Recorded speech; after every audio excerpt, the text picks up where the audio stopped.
Pilipinas Radio Publiko alas 8:03 na sa buntag. Good morning, Eastern Visaya. Maupay nga aga. Good morning. Maayong buntag. Maupay nga aga. Good morning, Eastern Visaya. Good morning, Eastern Visayas. Eastern Maayong buntag sa itong mga suking ating paminaw sa 104.7 FM din sa Radio Pilipinas Radio Publiko Sugod. Maupay nga aga sa itong mga kaigsunan mga suking ating subaybay sa Radio Pilipinas Radio Publiko Borongan and Radio Pilipinas Radio Publiko Calbayog. Og maadyo nga buntag usab sa ato nga mga kaigsunan sa lalawigan sa Leyte og Biliran og sa katibukan sa Luzon, Visayas ug Mindanao. Maadyo nga buntag. Good morning. Welcome sa Tuesday edition sa programang Good Morning Eastern Visayas. Good morning, Eastern Visaya. Sangan sa mga station manager sa Radio Pilipinas Radio Publiko Sugod, Sir Dindo Alaras, sa atong kauban sa Pikas Lawak sa Master Control, si Kuya Noel Palugod. Good morning. Kini ang inyong makauban karong adlaw nga Martes nga edisyon, Jevic Epiz. And ato sa makauban ng atong sister station, ang Radio Pilipinas Radio Publiko Borongan.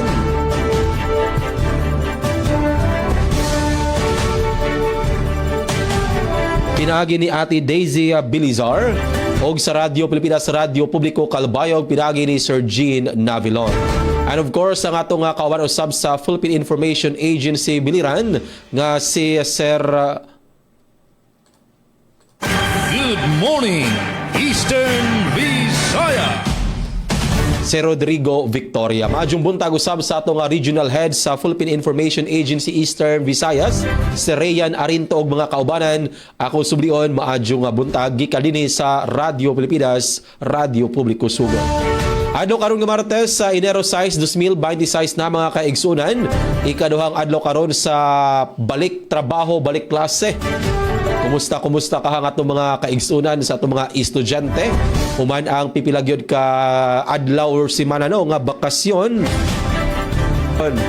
And sa ato usab nga mga kaigsunan nga nagasubaybay og nagapaminaw karon, manghinaot kami nga nakamo sa Kapiskay sa Panglawas kay adlaw pang Martes karong adlaw. Update sa panahon din sa lalawigan sa Southern Leyte. So far, so good. Pagkanidot sa kabuntagon kay nagpakita ng haring adlaw.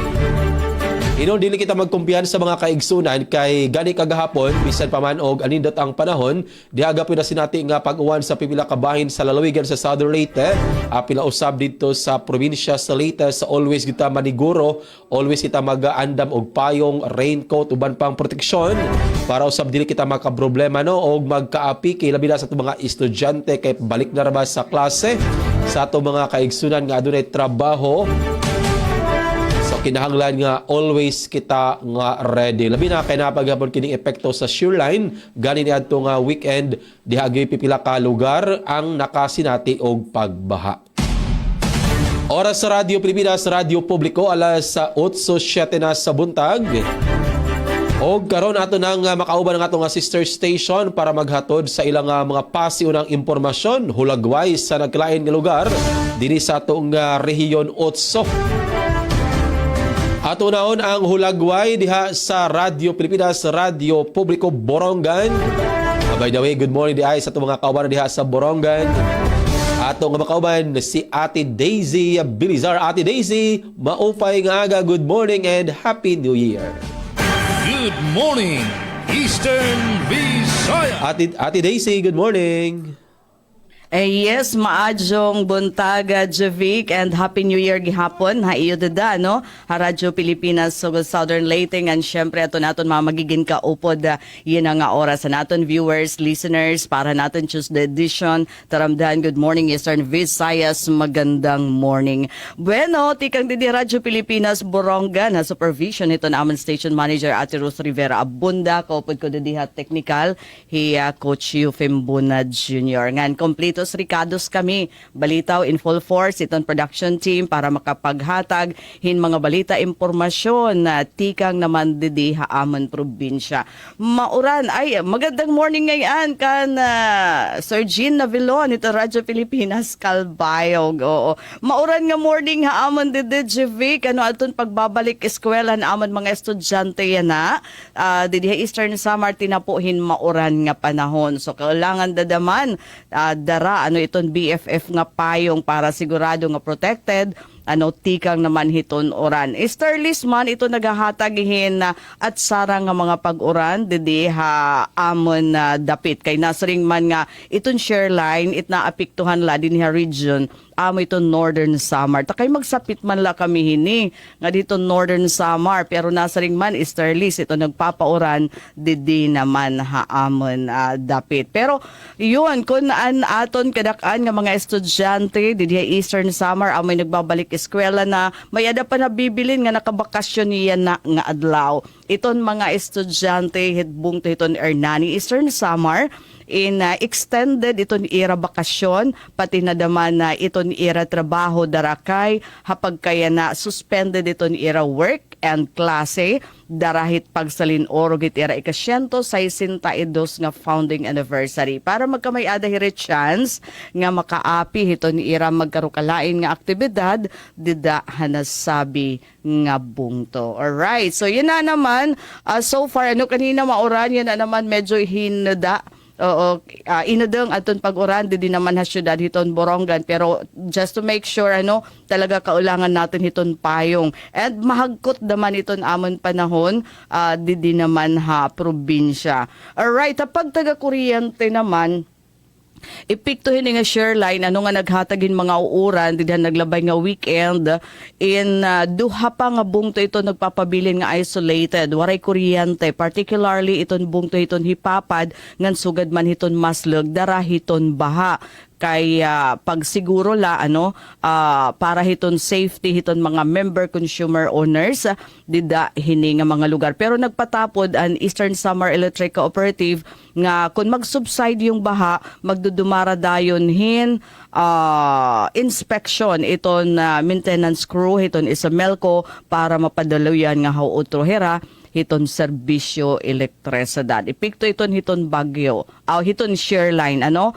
Iton ba nga okay kuno iton linya kaya la dara hiton hitaas nga tubig kailangan maproteheran daman ito na aton mga member consumer owners ano dito na sabi nga lugar an pati naliwat mga propiedad ano kay magiging delikado nga may ada kuryente habot nga naman hiton baha and may ada gihapon waray pa kuryente sumala hiton Isamelco parts daman hiton kan Avid ngan bungto hiton Dolores nga may ada daman mga baha ano pero an patapod in i-restore ha madagmit nga panahon once na subside na ito na baha nga may pailarom hiton inspection hit mga taga Isamelco. Haamon naman pag taga tubig dede ha syudad hiton Borongan dara kay mauran bagat kapidaman iton tagas iton amon mga gripo ano so kaulangan nala siguro in mag-resort anay kitahin malinis good nga tubig ano okay nala iton nga dikolor nga tubig kun pan-flush la ano di naman hiton aton mga comfort rooms. Alright. So bueno haamon naman headlines iton mga balita para yana nga adlaw January 6, 2026 nahikay hiton Radyo Pilipinas sa Borongan aadyan amon panguna nga mga balita. Siyahan por lo menos 1,800 nga business owners sa syudad hiton Borongan ginlalauman magre-renew hin business permit.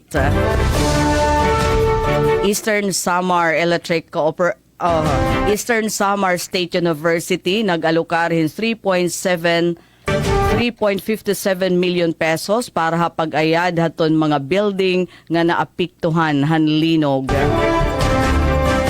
Samtang First Eastern Samar Police Mobile Force Company nagbuhatin gift-giving activity nga da ha mga kabataan ha barangay 1 bungto hiton oras. Ngan usa haton mga nawawara nga puro pangisda habungtuhan Llorente daran maraot nga panahon na rescue habungtuhan Salcedo. So Jevic nga Jean, madangat adton detalyan mga balita pagbalik ito na second round. Taramdan, good morning Eastern Visayas. Morning, Eastern Visayas. Daghang kayong salamat Ate Daisy Bilizar sa imong pasiunang information ug update.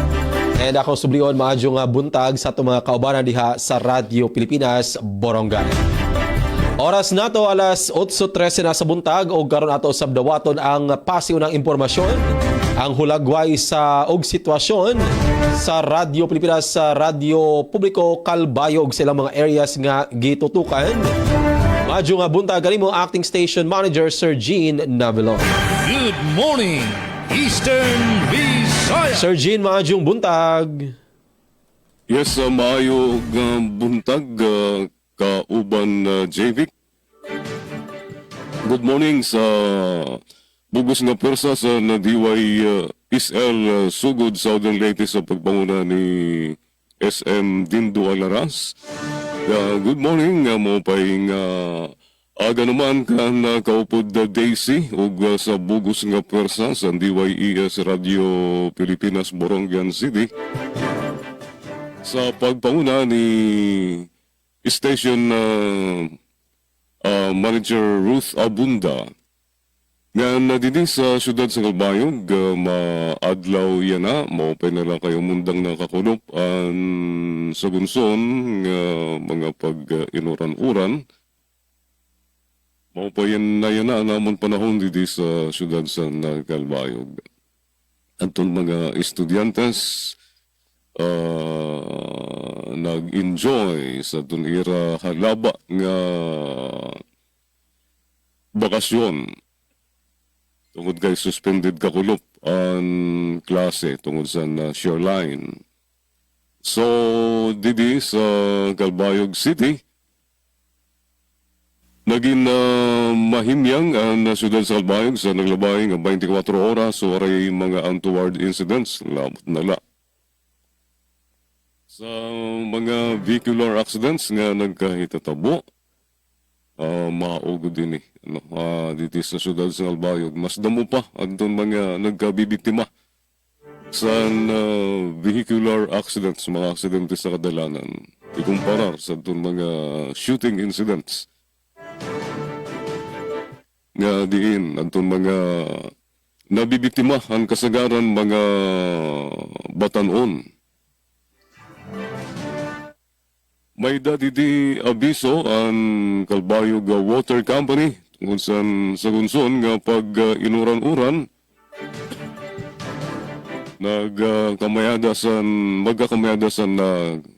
nagamayadasan clogging sa panas sa water source tungod sa heavy rains dida sa nahimumutang ini sa watershed area sa Barangay Pilar, Calbayog City.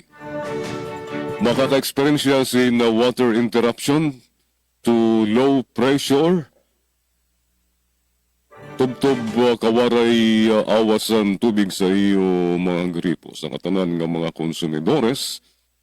Tikang yana nga adlaw, tikang kakulupin ni Enero 5, tungod kay ada barado ang panas water source bunga sa sunod-sunod nga pag-inuran.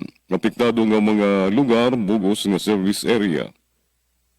Tikang kakulop Enero 5 ngadto Enero 7 tubtub ini buwas nga adlaw.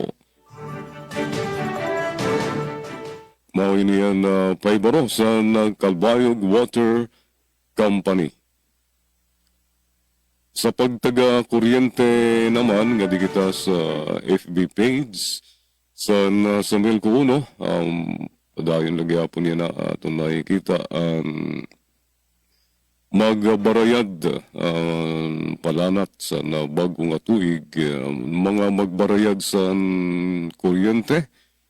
Damo lagi hapon niya na ang nagpapahabol sa pambayad sa dira electric bills dila sa Barangay Kapogan. So, adi adton didi kita sa FB page sa Melco 1 waray mga bago nga abiso si Ranidi sa Melco 1. So, duro-diritso ang serbisyo sa kuryente didi sa nga tanan nga coverage area sa Melco 1. Labot nila kung may tabo nga tigda nga kaparong sa kuryente tungod kay may sumangit nga paklang sa mga puno dida sa aton mga linya sa kuryente. Aton mga nagkakamada sa kaingin nagsusunog tingali mapiktara naman pag ligay kamo sa sining mga paghimo niyo sa kaingin system ito niyo mga panunog sa ito niyo mga nagdadaros nila sa itong mga banwag ayaw good sa apikisan poste ay tingali kamupaan maging hinungdan sa kawaras ang serbisyo sa kuryente.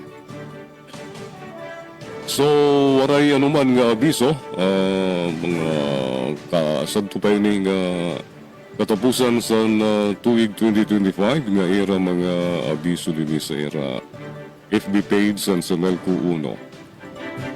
So para sa ito na mga headlines, sa ito mga i-share nga mga balita noron yan sa second 30-minute stretch sa Good Morning Eastern Visayas.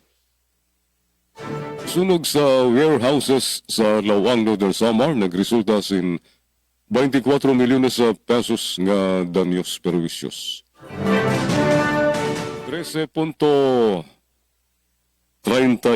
milyones pesos nga illegal drugs narikupo sa Eastern Visayas sa tuig 2025 sa ring San Pidia. 54 sakos na basura na kulikta durante sa binbukat nga clean-up drive sa lugar sa Bobon, Northern Samar. Sangguniang bayan sa Nagandara, Marinampuson nga nagdumara sa kaunaunahan nga sesyon yan ang bago nga tuig 2026. Amato naton mga headlines, mga Lara Iluhan. Sa naton mga balita nga i-share sa DYOG Radio Pilipinas Kalbayog nuriyan sa second 30-minute stretch and Good Morning Eastern Visayas alas 8:20. Morning Eastern Visayas. Daghang salamat Sir Gina Vilon sa imong update o pasiunang impormasyon hulagway diha sa Kalbayo ug mga kasikbit nga lugar. At ang oras sa alas 8:21 na sa buntag update po din sa lalawigan sa Southern Leyte. Kabahin sa kuryente ang Southern Leyte Electric Cooperative wala may nagipagawas nga scheduled or advisory nga dunay pagkapaong sa kuryente karong adlaw apil gani ugmang adlaw and hopefully wala mga emergency power interruption. Aduna lay pahinumdum ang electric cooperative sa tanang mga miyembro konsumidor nga kinahanglan na isettle na gyud ang bill sa kuryente kay karong buwan sa Enero magbalik sila or pagasugdan ang paghatag og notice labi na sa katong wala pa nakabayad sa bill sa kuryente sa nakalabay nga mga buwan. So posible aduna giputol putdan mo basta wala pa mo nakabayad kay kahinumduman iadto lagi nakalabay nga buwan ila mang gisuspenso ang kining pagpamutol para usa makatabang puno sa atong mga kaigsunan especially kay diha malagi na niabot og naigo man ang Southern Leyte sa pipila ka bagyo og daotang panahon so ilag yun gilugwayan ang atong mga kaigsunan pero for this year labi na karong buwan sa Enero balik na ang pagpamutol so kinahanglan ato lang isettle ang atong bill sa kuryente. Sa lain pang update din sa lalawigan sa Southern Leyte gikalipay sa SLPPO kung Southern Leyte Police Provincial Office apil usab sa Bureau of Fire Protection Southern Leyte kay so far gamay lang yun ang gani duha lang ang na-record nung fire-related incidents na nahitabo ni adtong pagsugat sa bag-ong tuig o apil po ang pag-celebrate sa Kapaskuhan. And diha po ipipilahin noon nga mga road accident pero gipasabuti lang nga mas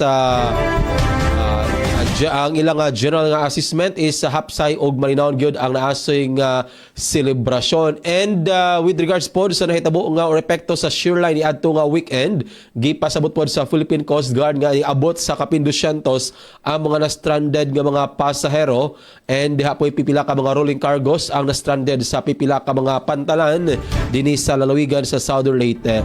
Pero ni kagahapon gitugutan naman nga makabiyahe and wala na may problema, so gipasalamatan po nila ang tanan nga mga katawhan sa pagsunod no sa mga kiniliging guidelines, labi na kung walay biyahe sa mga pasahero pod, wala pod ning adto gyud sa mga pantalan para dili magkaguot kay diha may pipila ka mga na-stranded.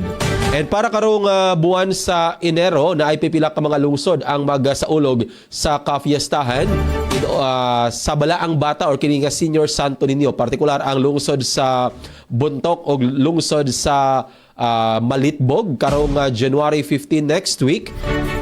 And karong simunaha pagimon ang opening salvo. So pinasubay sila nga fiesta, ubay-ubay pod nga mga activity ang naka-line ups nga mga kalihukan.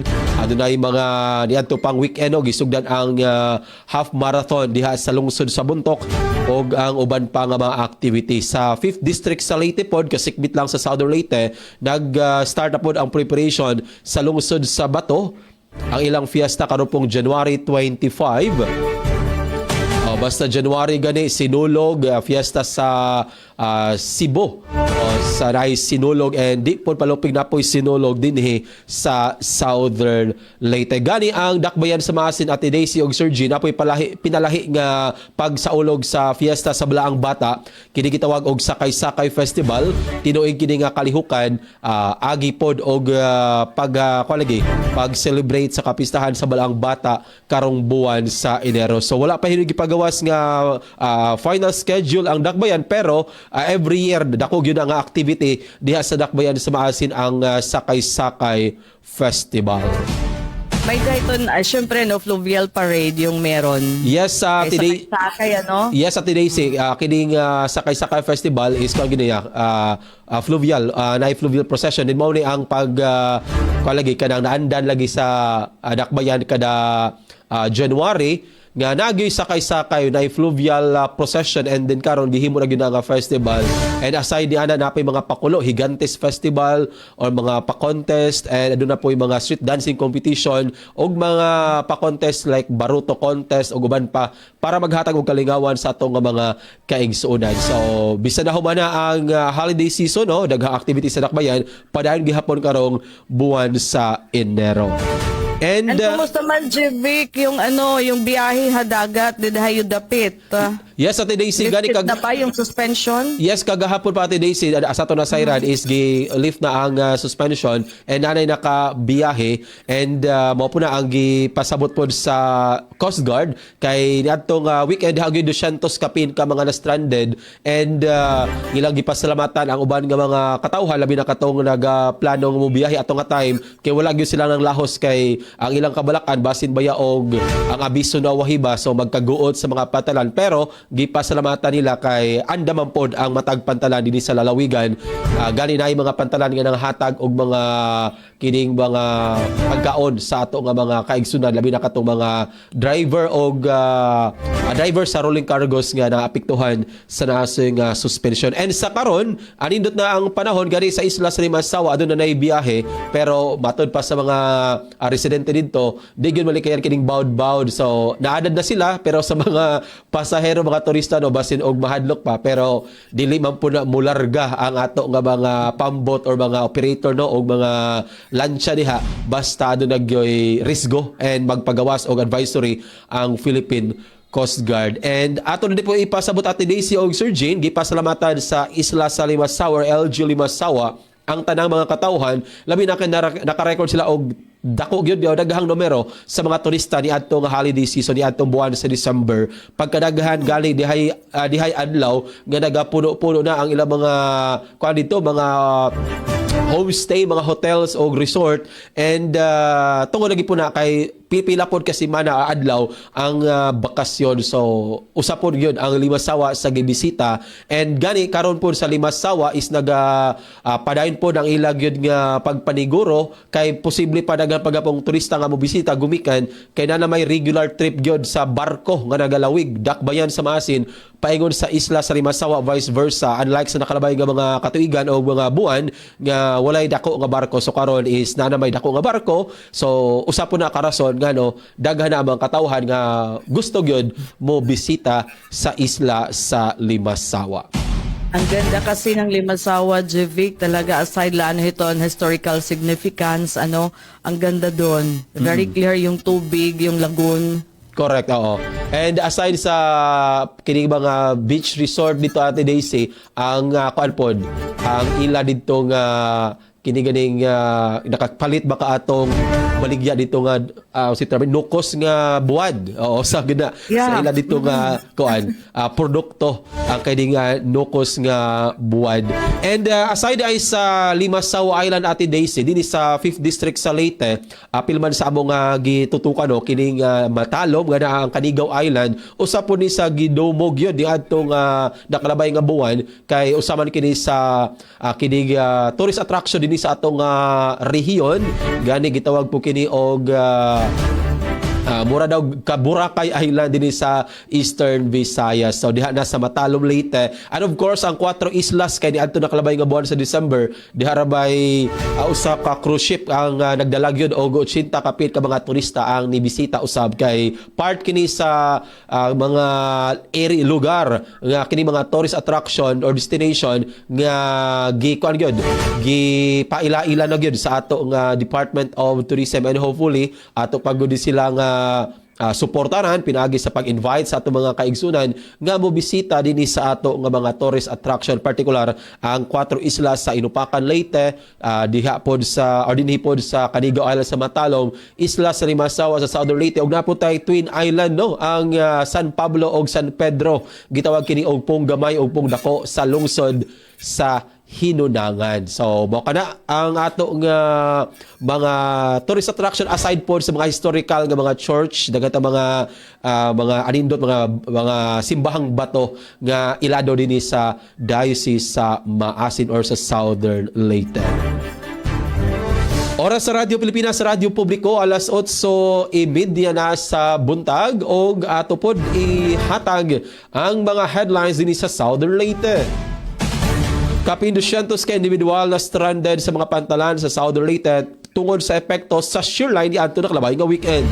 LGU San Ricardo dako ang panglantaw para sa tuig 2026 rehabilitasyon sa Mangrove Nursery diha sa St. Bernard gisugda na og nakalawat og cash gift sa lungsod sa Silago ilawom sa Expanded Centenarian Act niabot sa usa ka gatos. So atangi ang detalye sa mga balita nga nahikay sa tibuok para sa Radyo Pilipinas sa Radyo Publiko Sugod. Aplusab ang nahikay nga mga balita sa Radyo Pilipinas sa Radyo Publiko Borongan, Radyo Pilipinas Radyo Publiko Calbayog para karong adlaw nga Martes. Bubalik pa ang Good Morning Eastern Visayas, sumalaning mahinungdanon nga pahinumdom. Standby mga suki nga tigpaminaw. Good morning, Eastern Visayas. Radyo Pilipinas. Radyo Publiko. Radyo Pilipinas. Radyo Publiko.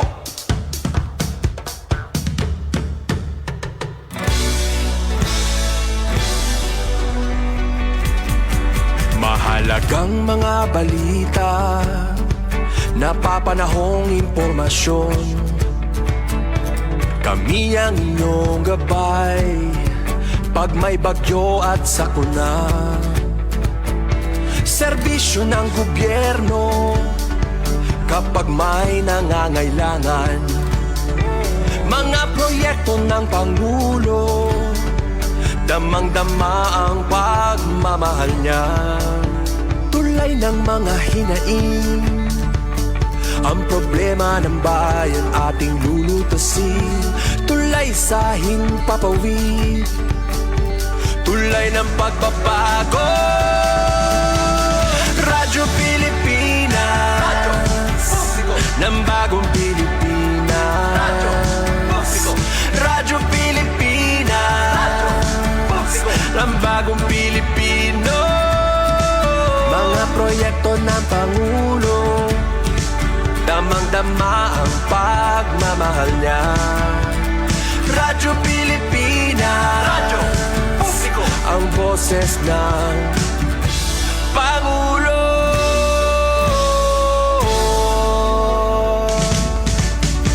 Karamay nyo kami, kahit malayo man kami nakakarating.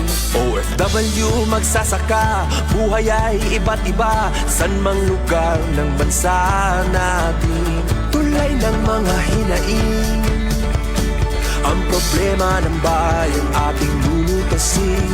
Tulay sa himpapawid, tulay ng pagbabago.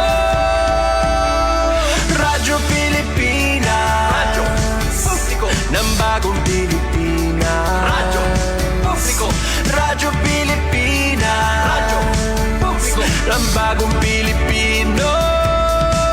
Mga proyekto ng Pangulo, damang-dama ang pagmamahal niya. Radyo Pilipinas, radyo publiko, ang boses ng Pangulo.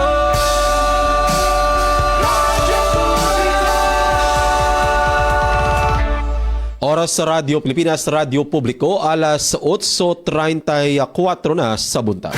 Good morning, Eastern Visaya. Nagpadayon gyapon kamo nagasubaybay sa programang Good Morning Eastern Visayas karong adlaw nga Martes sa Enero 6, 2026. O karon ato nang ihatod ang detalye sa mga balita. Ato nahon ang report diha sa Radyo Pilipinas, Radyo Publiko, Borongan, pinaagi ni Ate Daisy Bilizar. Good morning, Eastern Visayas. Mga salamat, Anotro. Magandang morning, GV. Ngan ha, detalyahan mga balita na hikay han Radyo Pilipinas, Borongan. Siyahan, por lo menos 1,800 nga business owner ha syudadan Borongan, ginlalauman nga magre-renew hin business permit.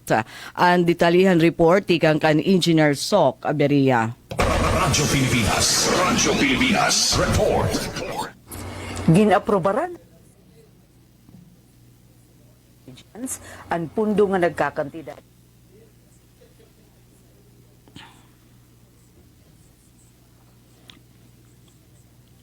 Alright, makausap pa, kuhaan ta ang report, ikang kan Engineer Sok Aberia.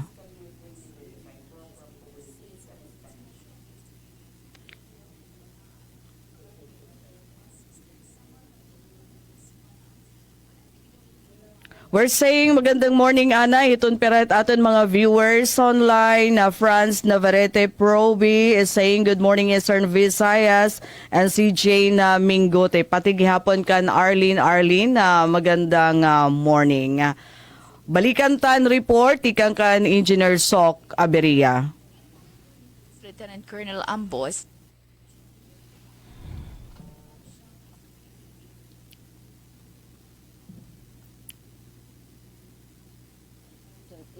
Dan ihapon mga negosyo sa Dadan Borongan at mag-renew in business permit ay kinakasang electronic business one-stop shop o IBUS at pagpapadayon ng business permit renewal aging do marahit business permit and licensing office BPLO gamit ang integrated business permit and licensing system IBPLS aging tikanganan Enero 5 tagtabit Enero 20, 2026 nga waray kaakibat nga pinalidad aging bubuhat na Labit City Hall.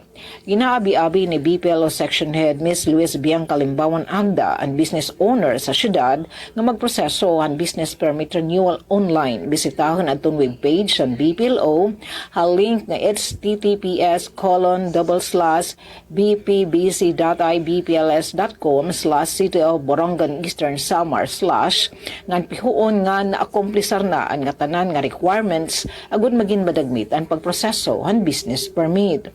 Basikan Ms. Limbawan Agda ang business owners and pwede magbayad ng business taxes, fees o charges online ipinagyan Land Bank Link Peace Portal o GCash. Ning klaro pa han BPL o section head ang schedule na nasabi nga business permit renewal in alas 8 hitaga nga dahiton alas 7 hitgabi in weekdays, samtang alas 8 hitaga nga dahiton alas 5 hitkalop in weekends.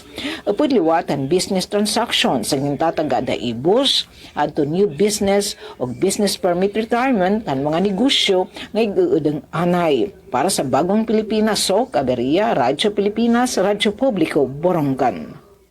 Da mga salamat ang report Ate Sok Aberia. Good morning, Eastern Visayas. Oras naton 38 minutos naglabay sa alas 8 nga nasyahan sa naton mga balita didi sa DYOG Radio Pilipinas. Kalbayog City, sunog sa warehouse sa Lawang Northern Samar nagresulta sa maabot 2 milyones nga danyos perwisyos. Sa detalya diyan report ni Charmaine Perito Balbes. Radyo Pilipinas report. Maabot 2 milyones pesos ang danyo sa sunog sa usang warehouse sa Barangay Rawis, Lawang, Northern Samar. Base sa report, naglarab ang kalayo pasado alas 10 ng gabi sa bodega nga gintatag iya sa usang nga negosyante kundi nasunog ang mga stocks ug kagamitan. Dagmit nga nagresponde ang mga personahe sa Lawang Municipal Police Station kaupod ang mga bumbero tikang sa Bureau of Fire Protection, BFP Lawang ug BFP San Roque para pugnan ang pagsarang sa kalayo. Kahuman ang haros sa kaoras nga operasyon gindeklara nga far out pasado alas 11:25 sa gabi. Waray naman na i-report nga napatay o nasamaran sa insidente. Padayon pa ang investigasyon sa Bureau of Fire Protection para matudlok ang kausa sa sunog. Para sa Bagong Pilipinas, Charmaine Perito Balbes, Radyo Pilipinas, Radyo Publiko, Kalbayog. Salamat Charm sa nimo report. Good morning, Eastern Visayas. Og para usab sa mga balita dinhi sa Southern Leyte, kapin 200 ka individual na stranded sa mga pantalan tungod sa shoreline. Para sa detalya ng report ni Ms. Dalia Orit Atwil. Radyo Pilipinas report. Mikabat sa 228 ka mga pasahero o 34 ka mga rolling cargos ang na-stranded sa Southern Leyte, partikular sa pantalan sa Padre Burgos, tungod sa dili maayong kahimtang sa panahon nga dala sa shearline. Sumala sa report sa Philippine Coast Guard Southern Leyte, ubos sa mando ni Lieutenant Junior Grade Walter Leal, pasado alas 11 sa gabi nitong Enero 4 tuig 2026, usa ka barko ang wala gipabiyahe tungod sa pagtaas sa level sa bawd o kusog nga hangin. Tungod niini, temporaryong gisuspinde ang paglayag sa mga sakayang pandagat aron masiguro ang kaluwasan sa mga pasahero o kargamento. Dugang sa opisyal nga sa 7 ka mga pantalan sa Southern Leyte, ang pantalan lamang sa Padre Burgos ang adunay na record nga na-stranded nga individual o mga rolling cargos. Niaging Domingo, nakaisa ang gale warning sa lalawigan sa Southern Leyte tungod sa pagtaas sa level sa dagat apan gilibkas ra kini kagahapong adlaw. Padayon nga nagbantay ang Coast Guard Southern Leyte sa kahintang sa kadagatan ug naghataw og pahimangno sa publiko ilabi na sa mga mananagat nga likayan ang pagbiyahe sa dagat kung adunay daotan nga panahon. Balita gikan sa Philippine Coast Guard Southern Leyte para sa Bagong Pilipinas, Dalia Orit Atwil, Radyo Pilipinas, Radyo Publiko. Good morning, Eastern Visayas.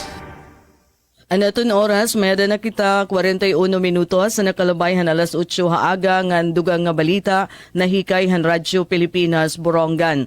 Eastern Samar State University nag-alukarin 3.5 million pesos pag-ayad ha mga building nga naapektuhan han linog. Ang detalyehan report ikang kan Pen Pumida.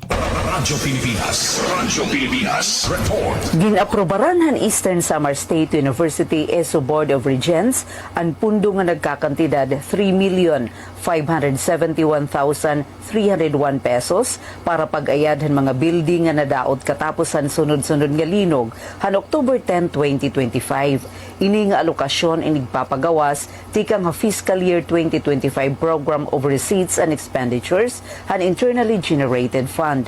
Inyan ginpahayag ni ESO President Dr. Andres Pagatpatan Jr.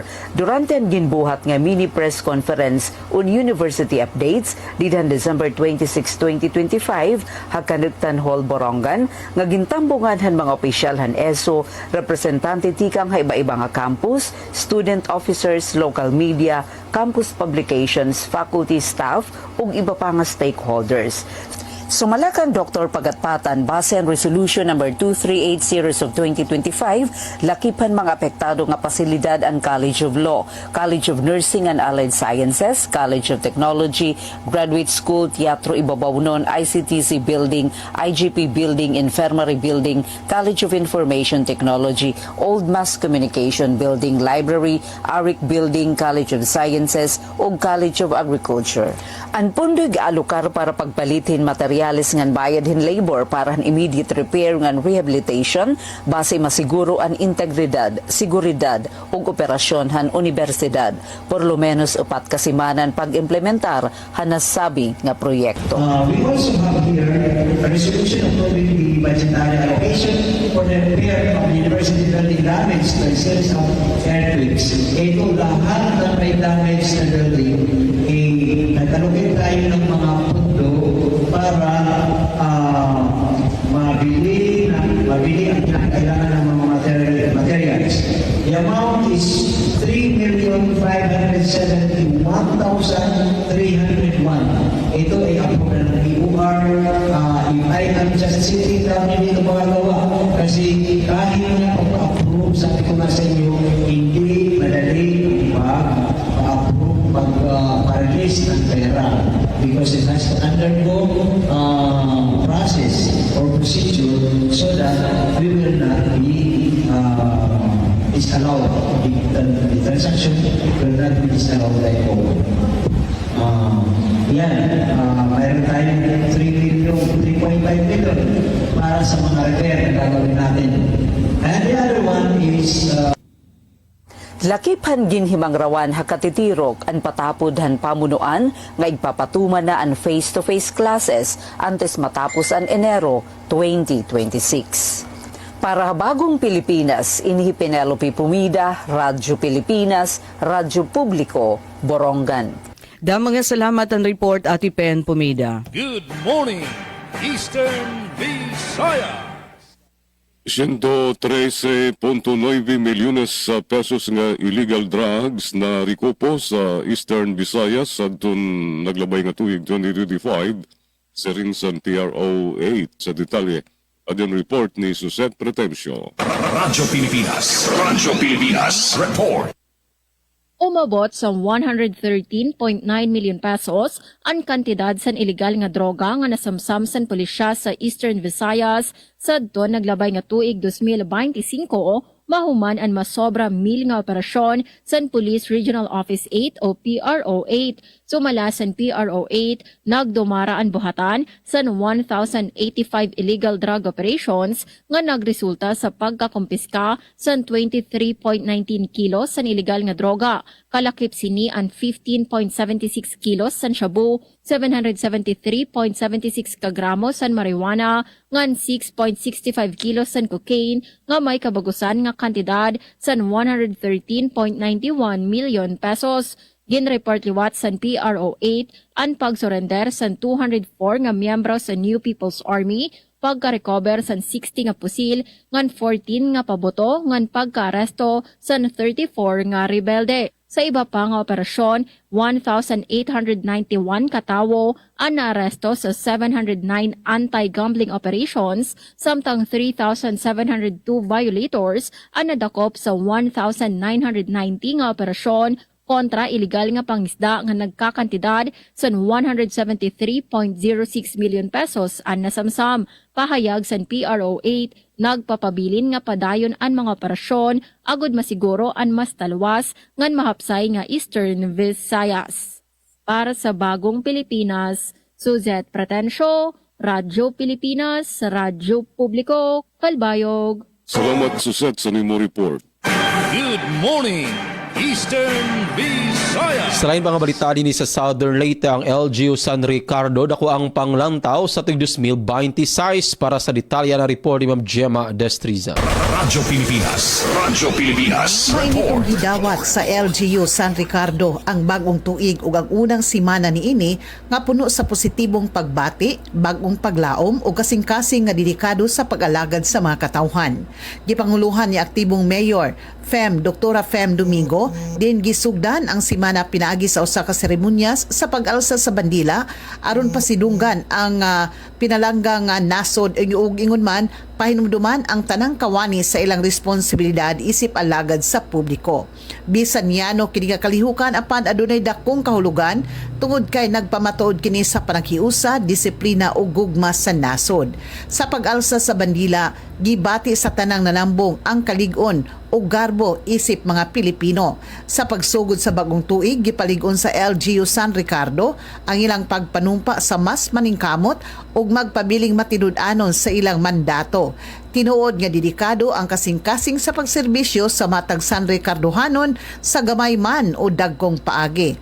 Busa giawhag ang tanan sa panaghiusa sa matag kawani og tinuoray nga katujuan o di naglaom ang LGU San Ricardo sa usa ka tuig nga puno sa mga opportunity, kalambuan ug matinud-anong serbisyo. Padadyo ng pagpaningkamot, pagtinabangay ug paghata og serbisyo nga gikan sa kasing-kasing alang sa mas maadyo, mas lig-on ug mas nagkahiusang San Ricardohanon. Balita gikan sa LGU San Ricardo para sa Bagong Pilipinas, Gemma Destriza, Radyo Pilipinas, Radyo Publiko. Good morning, Eastern Visayas. Anaton oras mga kasangkayan mayada pa kita 11 minutos ug sa mag alas 9 haaga nganduga nga balita nahikayhan Radyo Pilipinas Borongan. First Eastern Samar Police Mobile Force Company nagbuhat in gift giving activity nga mga kabataan hausa nga barangay Habungtohan oras. Ang detalyihan report tikang Kandayan Kamplon. Radyo Pilipinas. Radyo Pilipinas. Report. Para mas maging mahinungdanon yung malipay ng bagong semana ng tuig 2026, ang mga personnel ng First Eastern Samar Provincial Mobile Force Company or First ESPMFC halarom iton paumuno ni Acting Force Commander Plus Lieutenant Colonel Arnel Ambosa. Ang ESPMFC ay nagbuhat ng special gift-giving activity nga da mga kabataan na Barangay Paypayon Oras Eastern Samar hadto na kalabay nga semana. Ang aktibidad din gindumara pag sa linurughan bagong nga tuig. Nagpapakita iton commitment ng First ESPMFC hapag padangan iton ira compassion, goodwill ngan serbisyo haluyo iton law enforcement duties. Ang gift giving ay naghatag kalipay nga mga kabataan na samtang nagpapakusog iton relasyon han kapulisan ngan han lokal nga komunidad. Gintagan doon ni Police Lieutenant Colonel Ambos nga ining inisyatiba naghatag doon iton importansya han community engagement ngan shared responsibility hapag undong iton kahimyangan pagtapod ngan pagkakaurusa. Sugod man iya gihapon gin pasalamatan iton komunidad haira padayon nga suporta ngan kooperasyon. Ano First ESPMFC nagpapabiling nga marigon haira misyon nga pagserbe ngan pagproteher samtang aktibo nga iginduduso iton community oriented programs nga nagpapaurusa nga nagahatag inspirasyon katawhan nga ira gin siserbihan urog labi adton kabatanunan. Impormasyon na hikay pinaagihan Eastern Samar Police Mobile Force Company. Para Habagong Pilipinas, Tian Kamplon, Radyo Pilipinas, Radyo Publiko, Borongan. Damang salamat ang report, Dayan Kamplon. Good morning, Eastern Visayas. 54 kasako sa ng mga basura na kolekta durante sa ginbuhat nga clean-up drive sa Bobon Northern Samar. Sa detalye na balik si Charmaine Perito Balves. Radyo Pilipinas. Radyo Pilipinas. Report. Umabot sa 54 nga sako san basura ang nakolekta tikang sa 52 nga major clean-up sites sa 15 nga barangay sa Bungto, San Bobon, Northern Samar sa ginbuhat nga Week 52 Community Cleanup Drive tinikangan Disyembre 28 tuig 2025 kutob Enero 3, 2026. saluyo san holiday season, pagsulod san bag-o nga tuig ug padayon nga pag-inuran 319 nga residente ang nakiusa sa aktibidad, lakip ang 90 nga barangay ug sangguniang kabataan officials nga nanguna sa paglimpyo san kadatagsa nga lado. Katuyuanan sa cleanup drive nga mamintenar ang kalimpyo san komunidad ug maibanan ang kadelikaduhan san pagbaha ug sakit dinabi na sa mga lugar nga perme apektado san malain nga panahon. Dako ang naging papel san urusa nga aksyon san mga opisyal, kabataan ug residente para masiguro ang mas luwas ug malimpyo nga kalibungan sa pagtupo san tuig 2026. Para sa Bagong Pilipinas, Charmaine Perito Balvas, Radyo Pilipinas, Radyo Publiko, Calbayog. Salamat, Charm, sa nimo report. Good morning, Eastern Visayas. Rehabilitasyon sa Mangrove Nursery sa lungsod sa St. Bernard, gisugda na haniya sa Rhea Mikate magatod sa report. Radyo Pilipinas, report. Gisugda na ang rehabilitasyon sa Municipal Mangrove Nursery sa lungsod sa St. Bernard, Southern Leyte, human kini grabe nga nadaot sa biaging pagkusukuso sa bagyong Tino. Subay sa record sa lokal nga pagamanan, anaa sa 20,000 ka mangrove seedlings sa ang nadaot sa mga nursery human maigo sa kusog hangin ug pahangadala sa bagyo. Hinay-hinay na nga gipatuman sa LGU ang malakang sa rehabilitasyon, lagi paglimpyo sa lugar pag-ayos sa mga pasilidad ug pag-andam sa yuta alang sa pagtanom og bagong mangrove seedlings. Giawag usab ang komunidad nga motabang ug magbantay sa nursery aron mapadayon ang paningkamot sa pagpanilipod sa baybayon ug kalikupan. Gipasiugda sa lokal nga pagamahanan nga dako ang papel sa mangrove sa pagpanilipod sa kabaybayunan patok sa bahaw kusog nga balod. Busa prioridad ang pagbangon pag-usab sa mangrove nursery sa naasoy nga lungsod. Balita gikan sa lungsod sa St. Bernard para sa Bagong Pilipinas, Rhea Mikate, Radyo Pilipinas, Radyo Publiko. Good morning, Eastern Visayas. Samtang usa naman nga nawawara nga propangisda bungtuhan Llorente na rescue ha Salcedo. Aadi an akon report.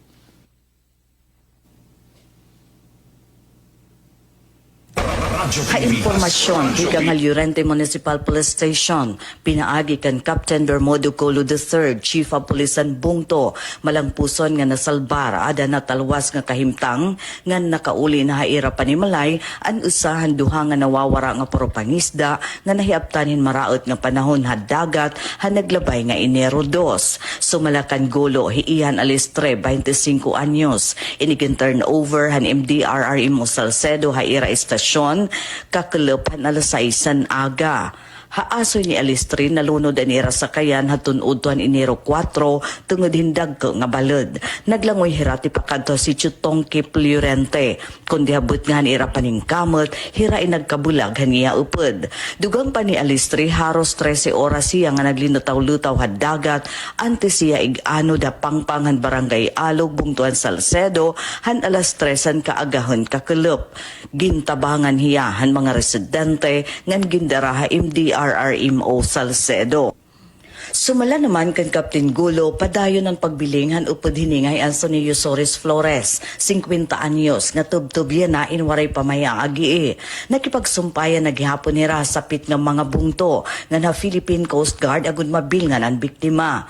Nanawagan gihapon hiya ha publiko, labi na mga nagpupuyo ligid ang mga baybayon nga manginano, ngan makipagsumpayan na Llorente MPS. Pinaagan cellphone number 0997-439-3965 o hal Llorente Police Facebook page kung ira makita na nawawara nga propangisda o may ada makuha nga impormasyon. Ang pambotan mga biktima inahikita na gihap hasulangan bungtuhan giwan. Kung may nanomduman, Enero 2 ang pumalawod ang mga biktima sa kayin pump boat. Ngan nalunod matapos ikatapon dagko nga balod. Hirain waray pakauli nga da nga ideklarar nga missing han Llorente Municipal Police Station.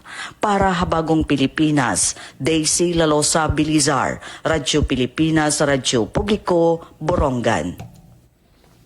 Eastern Visayas. 4 minutos antes ng alas 9, sangguniang bayan sa Gandara, Samar, Manampuson nga nagdumara sa irang kauna-unahan nga sesyon, yan ang tuig sa detalye na balik ang report ni Suset Pretencio. Radyo Pilipinas Report. Igindumara san sangguniang bayan san Gandara, Samar, ang una nga regular nga sesyon san tuig, kakulop Enero 5, 2026 sa SB Session Hall san LGU Main Building nga formal nga nag-abre sa legislative calendar para sa yana nga tuig. Sa nasabi nga sesyon, ginhisgot ang mga importante nga tupiko, kasumpay san lokal nga panggobyernuhan, mga programa nga pankauswagan, ngan pagpapaupay san serbisyo publiko. Katuyuanan sa diskusyon nga mas mapakusog ang mga polisiya ngan inisyatiba nga nagbabaton sa panginahanglan san mga mulupyo san Gandara. Ginpabugatan liwat ang importansya san maupay nga pagpaplano ngan pagbububligahi sa pagpapatuman san mga programa san gobyerno como kaparte san padayon nga pangalimbasog nga iduso ang kauswagan ngan katungdanan san komunidad. Ang pagdumara san una nga sesyon yan nga tuig, pagpamatuod san talinguha sa maupay nga pangobyernuhan, transparency ngan responsable nga pagserbe, samtang gintuduso ang mga prioridad ngan agenda san gobyerno lokal para sa tuig 2026. Para sa Bagong Pilipinas, Suzette Pretencio, Radyo Pilipinas, Radyo Publiko, Kalbayog. Salamat Suset sa nimo report nga didala dubdub ang partisipasyon sa DYOG Radio Pilipinas Kalbayog sa Good Morning Eastern Visayas sa ngaran sa nakaupod ko sa control, Engineer Joven Cardenas og si Engineer Francis Marnie Balbas. Ini aniyo nakaupod Jean Nabilon. Salamat. Good morning Eastern Visayas. Good morning, Eastern Visayas. Ate Daisy? Yes, tikang naman di Radyo Pilipinas sa Borongan. Hangaran hito na Aman Station Manager Ate Rosa Rivera Abunda. Naging kaupod ko di production team. Hira Engineer Sok Aberia at Ipen Pumida Dayan Camplon. Ngan technical naman hailarom hiton supervision ni Chief Tech Joy Policarpio. Kaupod ko hi Coach Yufim Bona Jr. Ini Daisy Lalo sa Bilizar. Nasa ring damo nga salamat niyo pakigusama upay nga aga and God bless everyone. Good morning, Eastern Visayas. Good morning, Eastern Visayas. Daghang salamat Ate Daisy Bilizar og sa atong mga kaubaran sa Radyo Pilipinas, Radyo Publiko Borongan, kang Sir Gina Vilon og sa atong mga kaubaran sa Radyo Pilipinas, Radyo Publiko Calbayog. Ato sabi grito good morning ang taga Philippine Information Agency Eastern Visayas. Madyo butag si Rayan Arinto. And sa nga sa mo station manager sa Radyo Pilipinas, Radyo Publiko Sugod, Sir Dindo Alaras, sa itong kauban sa Pikas Lawak sa Master Control, Kuya Noel Palugod, sa itong mga reporters nga nagatod og balita karong adlaw nga Martes, kini ang inyo na kauban, Jevic Epis, magaingon. Dagan kayong salamat o good morning, Eastern Visayas. Good morning, Eastern Visayas. Radyo Pilipinas, Radyo Publiko